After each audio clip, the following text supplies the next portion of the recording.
So Indian politics में एक नई नौटंकी अपलोड हो रही है और इसके कर्ता धर्ता हैं इंडियन पॉलिटिक्स के सबसे वेटरन नौटंकीकार और सबसे बड़े नौटंकीकार ऑब्वियसली मिस्टर केजरीवाल। तो मिस्टर केजरीवाल का कहना है कि ऑनरेबल जस्टिस स्वर्णकांत शर्मा जो हैं दिल्ली हाई कोर्ट की, वो फेयर ट्रायल नहीं दे सकती उनको, इसलिए उन्होंने उनके सामने रिक्वेस्ट की थी कि वो रिक्यूज़ कर लें अपने आप को, जो उन्होंने एग्री नहीं किया। अब वो किस बेसिस पे रिक्यूज़ल मांग रहे थे उसकी बात हम आगे करेंगे। अब कहानी में नया ट्विस्ट ये है कि अब वो कह रहे हैं कि सिंस वो रिक्यूज़ल नहीं करेंगी, केजरीवाल का कहना है कि मैं सत्याग्रह करूंगा, सत्य का आग्रह। आयरनी देखिए कि इंडियन पॉलिटिक्स को ऐसे दिन देख रहे हैं कि दारू शराब के केस में फंसा हुआ आदमी सत्याग्रह की बात कर रहा है। जिस चीज को, शराब को गांधी ने समाज के लिए सबसे बड़ा खतरा, सबसे बड़ा पाप बताया था, ठीक है, हमारी संस्कृति, हमारे परिवार के लिए, महिलाओं के लिए जिस चीज को सबसे बड़ा खतरा, सबसे बड़ा पाप बताया गया था, उस केस में फंसा हुआ आदमी गांधी के विचार को यूज करने की बात कर रहा है और सत्याग्रह की बात कर रहा है। मतलब irony has died 1000 deaths with this statement by Mr. Kejriwal. Anyways, it is there in Article 47 also of the Indian Constitution, जो हमारी directive principle of state policy, उसमें लिखा है कि state itself should endeavor to prohibit the consumption of intoxicating drinks and drugs.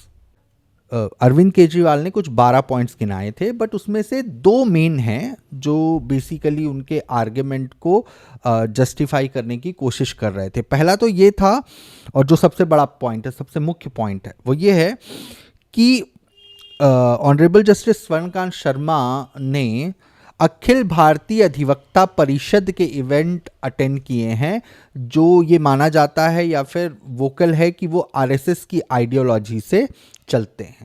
पहला कारण ये कि आरएसएस की जिस विचारधारा वाली सरकार ने झूठे आरोप लगा के मुझे जेल डाला, जज साहिबा ने स्वयं माना है कि उस विचारधारा से जुड़े संगठन अखिल भारतीय अधिवक्ता परिषद के मंचों पे वे कई बार जाती रही हैं।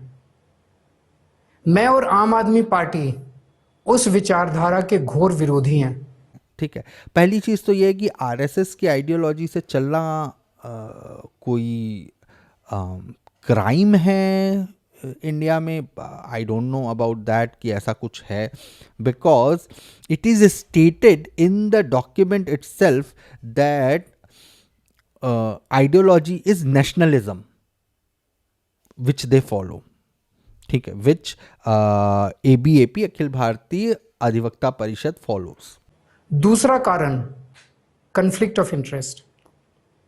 कोर्ट में मेरे विपक्ष में केंद्र सरकार की सीबीआई है और जस्टिस स्वर्णकांता जी के दोनों बच्चे केंद्र सरकार में काम करते हैं। उनके दोनों बच्चे केंद्र सरकार के वकीलों के पैनल में हैं। हमारे सामने कोर्ट में दूसरी ओर से वकील हैं सॉलिसिटर जनरल श्री तुषार मेहता जी। तुषार मेहता जी दोनों बच्चों को केस देते हैं। उन्हें कितने केस मिलेंगे, कौन से केस मिलेंगे, ये तुषार मेहता जी तय करते हैं। भारत सरकार के पैनल में लगभग 700 के करीब वकील हैं, लेकिन जस्टिस स्वर्णकांता जी के बेटे सबसे ज्यादा केस पाने वाले वकीलों में से एक हैं। उनके बेटे को 2023 से 2025 के बीच लगभग 5,904 केस डॉकेट मिले। इससे उनके बेटे को करोड़ों रुपए की फीस मिली। आज की तारीख में उन बच्चों का भविष्य और कमाई दोनों काफी हद तक तुषार मेहता जी पर निर्भर है। तो किसी के भी मन में यह चिंता स्वाभाविक है कि अगर जज साहिबा के बच्चों की कमाई और उनका भविष्य सामने खड़ा वकील तय कर रहा है, तो क्या जज साहिबा उस वकील के खिलाफ फैसला कर पाएंगी?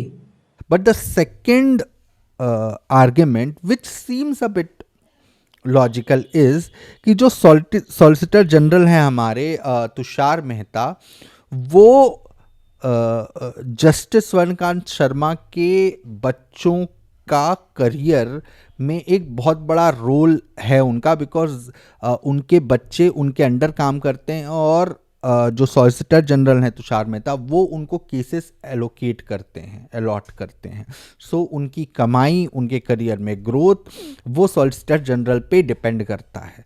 So how that same lawyer, when presenting a case in front of Justice Swarnkant Sharma, how justice can be fair to that? Now, the argument is that जज की जो कुर्सी है, the chair they sit in, that needs to be fair, right?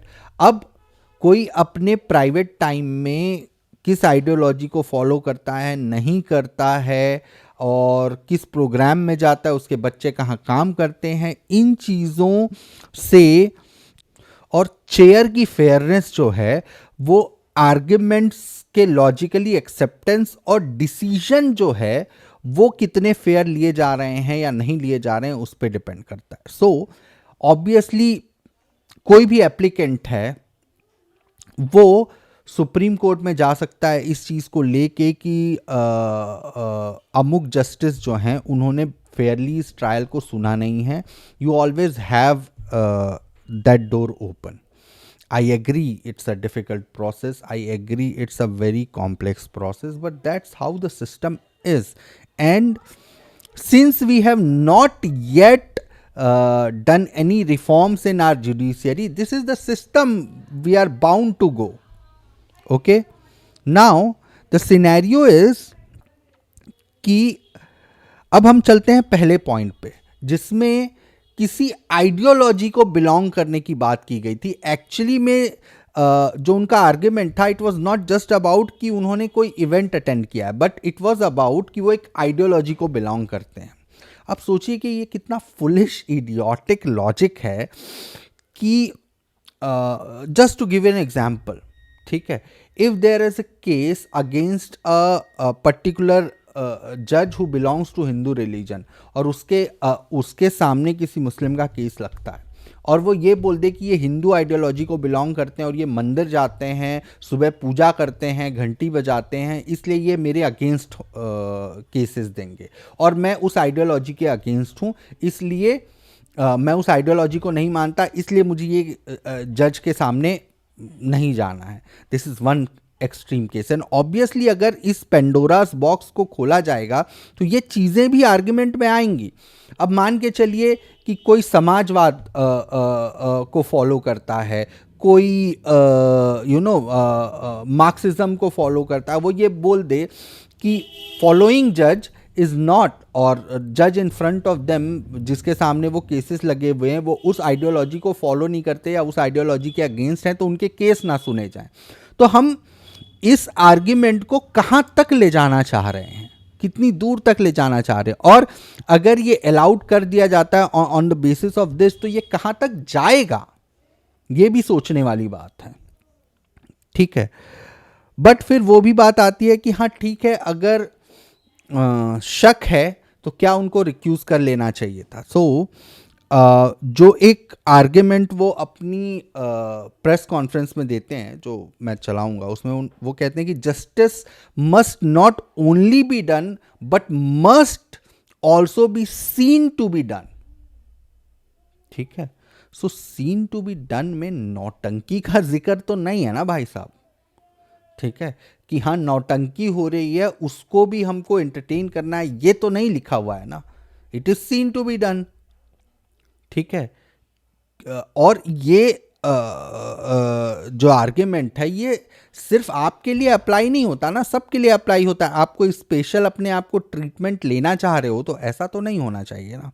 अब हम आते हैं logical argument पे कि जो हमारे, अब आयरनी समझिए कि जो हमारे करंट चीफ जस्टिस हैं CJI, justice honourable justice Suryakant, then जो सुप्रीम कोर्ट के जज हैं जस्टिस पंकज मित्तल, इन दोनों ने अखिल भारतीय अधिवक्ता परिषद के प्रोग्राम अटेंड किए हैं। और आयरनी ये है कि जस्टिस सूर्यकांत जो थे वो चीफ गेस्ट थे उसी प्रोग्राम में जिसमें जस्टिस स्वर्णकांत शर्मा शरीक हुई थी, शामिल हुई थी।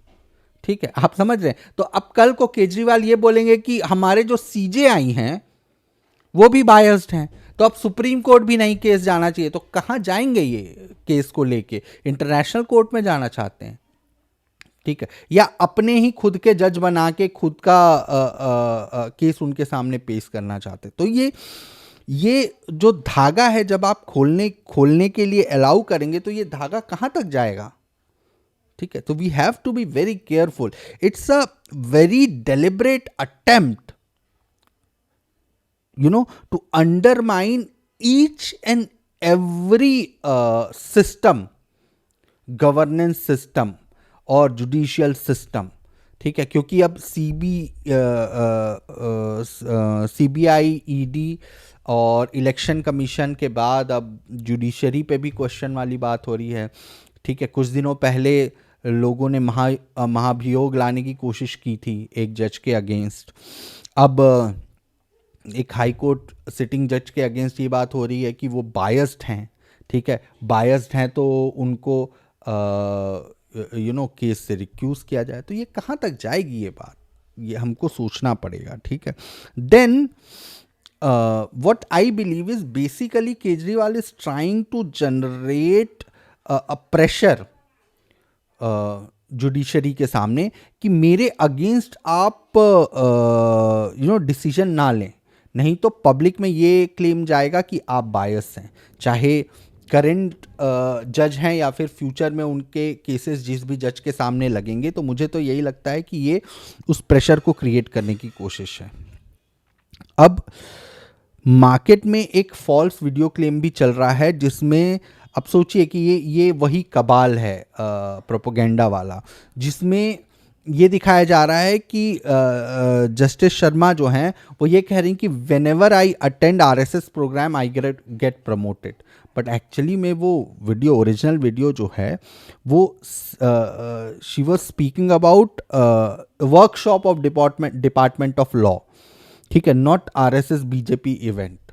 सो वी नीड टू अंडरस्टैंड कि ये एक वेरी स्ट्रक्चर्ड प्रोपोगेंडा है टू अंडरमाइन जुडिशियल सिस्टम और judicial processes, and that is actually bad for mister Kejriwal because अब तो उन पे कंटेम्प्ट भी लगाया जा सकता है कि आप भाई जुडिशियल प्रोसेस का हिस्सा नहीं होना चाहते। ठीक है, आप सुप्रीम कोर्ट जाना चाहते हैं जाइए, बट ये अलग लेवल की ही नौटंकी चल रही है।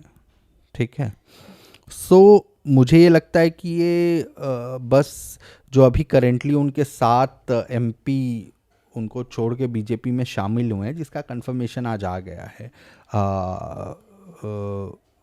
वाइस स्पीकर ऑफ राज्यसभा की तरफ से भी।